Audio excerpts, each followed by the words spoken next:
ఏ కామాక్షి పరదేవతని దర్శనం చేసి స్మరించినంత మాత్రం చేత అవిద్య పోతుందో, ఏ తల్లి ఆ అఖిలాండేశ్వరుని మనసులో స్మరించినంత మాత్రం చేత, నమస్కరించినంత మాత్రం చేత సరస్వతీ స్వరూపమై అజ్ఞానాన్ని పోగొడుతుందో, ఆ తల్లి దర్శనం మనం చేసుకొని అనుగ్రహానికి పొందడానికి వీలుగా శ్రీచక్ర ప్రతిష్టాపన కాంచీపురంలో చేశారు.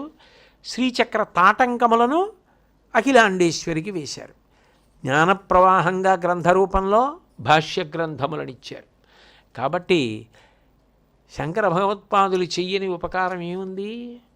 నేనంటాను, ఒక ఇంటిలో అసలు శంకరాచార్యులు వారు చేసినటువంటి వాంగ్మయం ఆ పుస్తకాలు ఉన్నాయనుకోండి, చదివామా చదవలేదా పక్కన పెట్టండి, కాసేపు చదివితే అదృష్టవంతులు.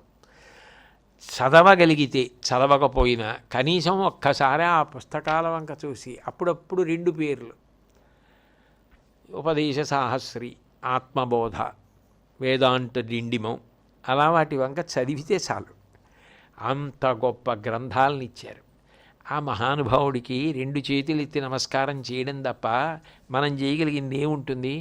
కానీ ఒక సంవత్సరం మొత్తం మీద శక్తి వంచన లేకుండా అందరూ చాలా బాగా చెయ్యవలసినది ఏదైనా ఉంటే శంకర జయంతే అని చెప్తుండేవారు చంద్రశేఖరేంద్ర సరస్వతి మహాస్వామి వారు.